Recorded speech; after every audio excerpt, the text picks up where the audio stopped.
France Inter. Vous êtes arrivé, Anthony Bélanger, pour votre histoire du monde et vous voulez nous parler d'une enquête exclusive du Washington Post. Une enquête très embarrassante pour la Maison-Blanche. Elle implique un des principaux alliés des États-Unis au Moyen-Orient et ce depuis plus de 40 ans, l'Égypte, aujourd'hui dirigée d'une main de fer par le maréchal As-Sisi. Une enquête qui montre que depuis début février, le Caire a sérieusement envisagé de fournir jusqu'à 40 000 roquettes de 122 mm à la Russie et qui en a désespérément besoin pour sa guerre en Ukraine.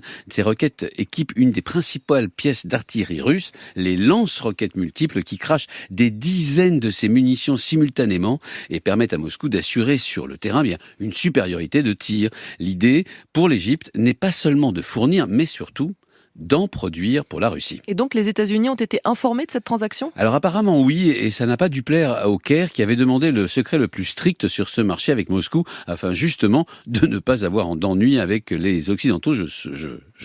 Je cite, le renseignement états-unien a tout su malgré ses précautions. Dans le courant du mois dernier, toujours selon les révélations du Washington Post, le Caire a finalement décidé de tourner Kazakh et de fournir des munitions certes, mais à l'Ukraine. Cette fois, la pression de la Maison-Blanche a dû être décidément très forte. Mais pour As-Sisi et pour qu'Al-Sisi ne perde pas entièrement la face, la solution trouvée était la suivante. Le Caire a vendu des munitions de 152 et 155 mm aux États-Unis qui généreusement les ont livrés à l'Ukraine. Problème diplomatico-militaire réglé. Pourquoi l'Égypte a-t-elle cédé ?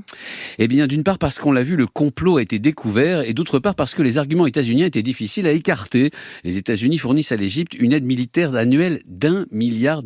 C'est le pays au monde qui en reçoit le plus et depuis le plus longtemps avec Israël. Une aide qui permet à l'armée égyptienne de compter sur des équipements modernes et compatibles avec d'autres systèmes d'armes, notamment les systèmes français. En clair, pour un simple contrat passé en douce avec Moscou, l'Égypte aurait risqué de perdre l'avantage d'une alliance de 45 ans avec l'Occident. Une fois le deal éventé, As-Sisi ne pouvait que rétropédaler et manger son chapeau. Il a joué, il a perdu. Et comment le Washington Post a-t-il eu vent de cette histoire ? Ce sont en fait les suites de ce qu'on appelle désormais les fuites du Pentagone. Des centaines de pages de documents classés secret défense et publiés sur le réseau social Discord par un tout jeune homme de 21 ans. Il s'appelle Jacques Teixeira.